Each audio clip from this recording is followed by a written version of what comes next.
অল্প পুঁজিতে ব্যবসা শুরু করার জন্য কিছু কৌশল অবলম্বন করা যেতে পারে। এখানে কিছু পরামর্শ। ১. কম খরচে শুরু করুন। ব্যবসা শুরু করার আগে যেগুলো অত্যাবশ্যক শুধু সেগুলোর উপর খরচ করুন। অফিস ভাড়া, বড় ইনভেস্টমেন্টের মতো কিছু এড়িয়ে চলুন। ২. অনলাইন ব্যবসা।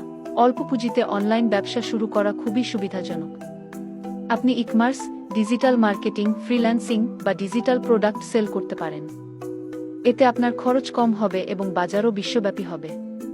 ৩. নিজস্ব দক্ষতা ব্যবহার করুন। আপনি যদি কোনো বিশেষ দক্ষতা বা সেবা প্রদান করতে পারেন, যেমন গ্রাফিক ডিজাইন, কোডিং, টিউশনি ইত্যাদি, তবে সেটা ব্যবহার করে সহজে ব্যবসা শুরু করতে পারেন।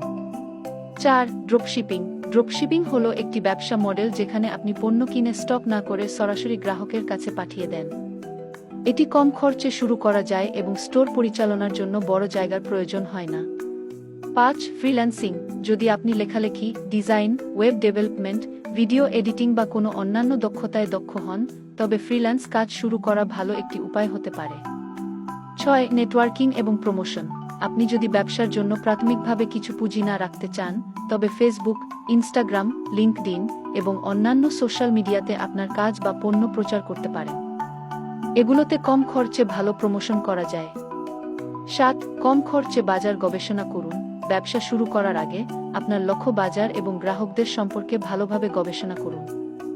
যদি আপনি জানেন কোন ধরনের পণ্য বা সেবা মানুষের প্রয়োজন, তবে সে অনুযায়ী সিদ্ধান্ত নিন। এছাড়া ব্যবসা শুরু করার আগে একটি ভালো পরিকল্পনা তৈরি করা অত্যন্ত গুরুত্বপূর্ণ। আপনার লক্ষ্য ঠিক করুন এবং ধীরে ধীরে ছোট ধাপে এগিয়ে যান।